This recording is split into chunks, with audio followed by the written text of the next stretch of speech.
In this video, I'm going to cover why GEODNET is one of the most promising robotics and AI-related tokens. It's pretty much the only robotics-related way to get exposure in crypto that actually has real significant revenue, right? And when I mean real significant revenue, I mean 8 million ARR at this point. So what is GEODNET? So I made another video that goes deeper into what GEODNET actually does and what the services it provides, but the long and short of it is that GEODNET helps provide precise positioning through their GNSS network that they built through crypto incentives. Basically, people set up these miners, and these miners help with providing far more accurate positioning, right? So there's actually a really helpful dashboard that Blockworks has put together where you can actually see their burn rates and their tokens burned. And basically, the way they work is they take 80% of their revenue and use it to buy back and burn their tokens. As you can see, their token burns have just been going on an exponential curve, right? Like you're seeing revenue grow rapidly, but not only grow rapidly over the last couple months, you're seeing that revenue actually increase even more. So the rate of increase is starting to go kind of like this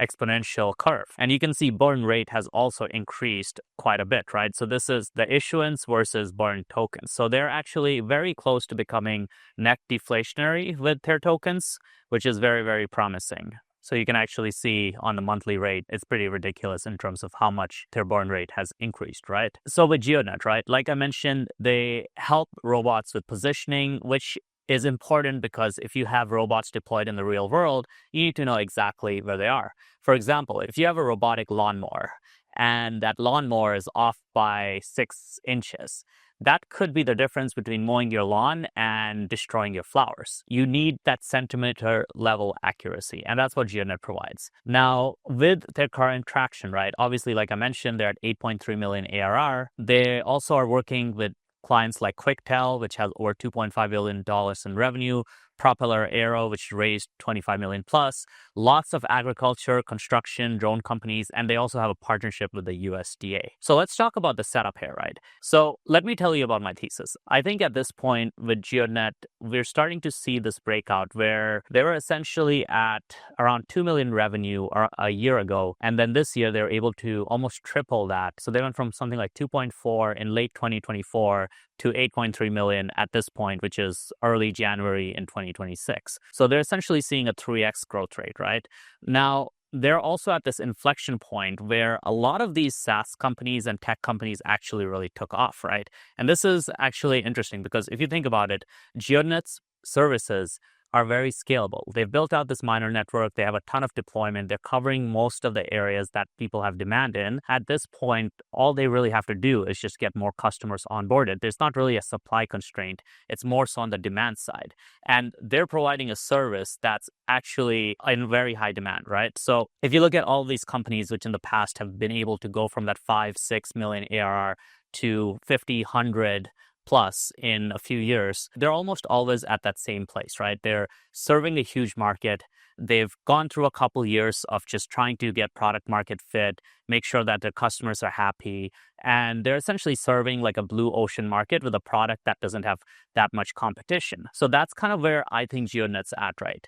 So if we kind of look at other teams like Ramp, right, which is fintech and spend management, that's an absolutely massive market. They were able to go from 5 million to 100 million, I believe, in something like 2 years, right? So they 25x revenue in 2 years, and then they kept doubling even at a large scale. Obviously, with Ramp, their audience is pretty much every business ever, right? So they had a huge market, and once they had product market fit, the point is that these kind of teams that are delivering services that are scalable, they're, let's say, in the cloud, or basically they're not just dependent on physical goods, they're able to scale very hard. And with GEODNET, what they've done is they've really scaled up the actual supply side where that's not the limiting factor. Now, if you look at Deal, Figma, Snowflake, they're all in similar situations where they're targeting big industries. Now, if you look at GEODNET, they're in a similar position because they're targeting industry, robotics, drones, autonomous vehicles, that is growing exponentially, right? So at this point, even if they just grow with the rate of the industry, they're going to do extremely well. So there's a massive industry that they're doing. Their revenue has 3x year over year. If we take this current revenue growth rate, right, which was basically 2.4 million ARR in late 2024 to 8.3 million right now, I do think we'll be at 15 to 20 in by early 2027, and potentially in a couple of years at the 50 million point, right? And the main thing here is enterprises pay fiat for these services, which are GPS correction data, right? Centimeter level accuracy. 80% of that revenue buys GEOD on the open market. And then those tokens are permanently burned. They're not redistributed. They're not kept in some walls. They just are burned, right? So they're basically doing buybacks. The reason they're able to do this is because they've built the network out and they don't really have huge expenses anymore, right? So it's actually allows them to be pretty lean on this 20%. Here's an image of the flywheel and how that works, right? Now, as you can see, with 8 million ARR, they're currently at over $6.4 million in burns. At 50 million, that would be 40 million a year in burns, right? Now, token emissions are also declining in time because they have halvings and a 1 billion hard cap. They just had a recent token inflation or token emission halving, right? So that's why their burn rate has gone up so much. So essentially, this is equivalent to a continuous equity buyback, except burn tokens can never return to circulation, right? Now, if you look at this, right, taking this 3x per year growth pattern, we should be at 50 mil by 2027. Now, obviously, people are going to say, hey, you had early growth. How can you sustain that? So that's where I come back to what these other larger SaaS style enterprise companies did, right? Because they also were in this position where they got to a few million, 5 million ARR, and then their growth rate actually accelerated, right? Because the thing is, once you get your early customers, you have that social proof, you have product market fit, you know how to deliver your service. Then if you're in a big market, you can essentially scale aggressively if you have a service that's in high demand. The reason it's in high demand is because you need precise positioning for robots, and their closest competitors are actually significantly more expensive, such as Trimble, right? Like these competitors are multiple times more expensive. So for a lot of these new robotic startups that are coming up, they simply can't afford to pay the amount of money they're paying these other competitors, and this lower cost per deployment actually increases the amount of use cases. So something like a robotic lawnmower would not be possible if you're spending $1,000 a year on positioning for that, right? So here's a few examples, right? Like you have drone mapping use cases, you have basically QuickTel has been using it for the robotics and mobility modules. You have boson motors as well for autonomous farm devices.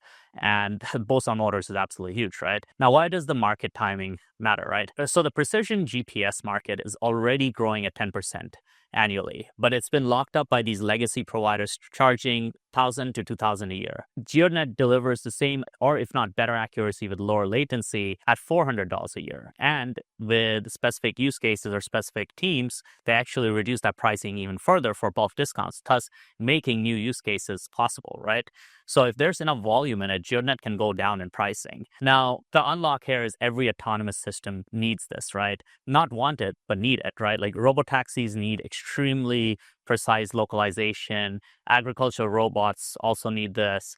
Construction robots as well. If you're on a job site, these construction robots need to be very, very precise. Delivery drones for landing, they need to be extremely precise as well.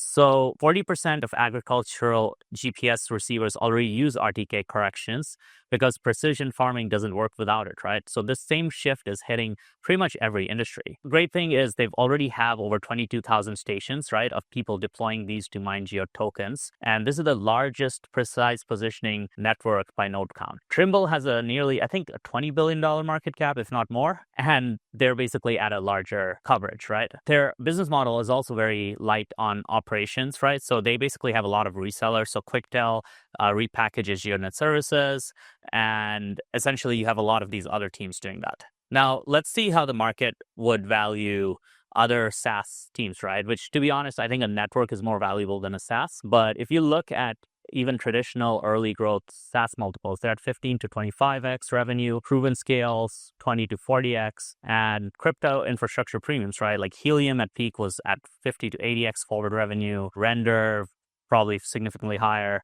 So GeoDNet's sitting at approximately 68 million market cap, 8 times revenue. So it's undervalued not only by crypto market standards, but also by SaaS standards, right? So that's why for me, it's such an interesting token, right?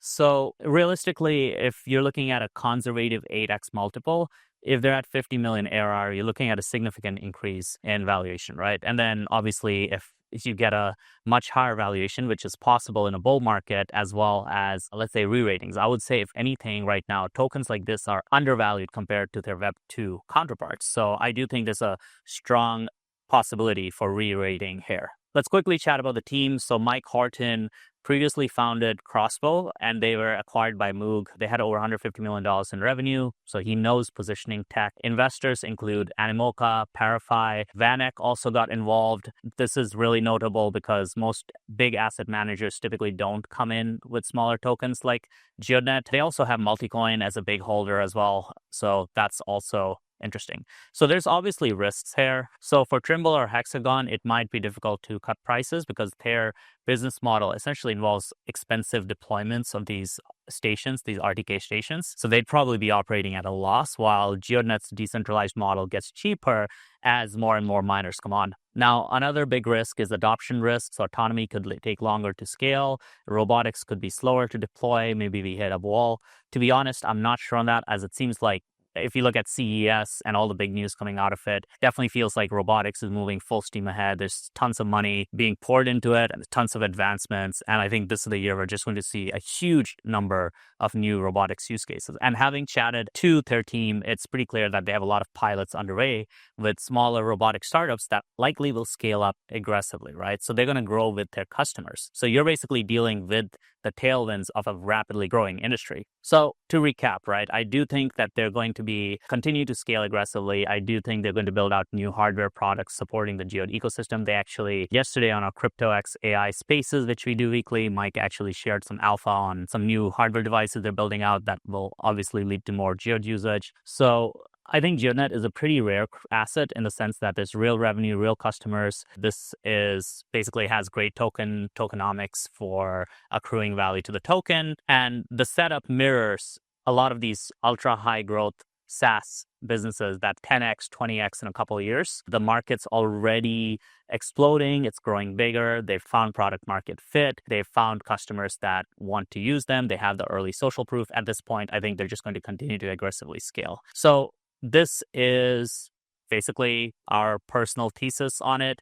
Obviously, take it as you will. We've also done a lot of work with GeoDNet on the growth side, so we are a little biased. So not financial advice or anything of that nature, but this is our own opinions, and I had to share it just after really diving into the business and really learning about them. It really got me excited. And by the way, this is our newsletter, Robotic Alpha. You can go check it out and read the written version right here. Just keep in mind that if you subscribe, you get the full uncut 3,000 word version. This version is a bit shorter and to the point, but if you want the deep dive and more details on the product, you can subscribe to get access to that. So I hope you enjoyed this video. Go check out Robotic Alpha and subscribe. Thanks for watching.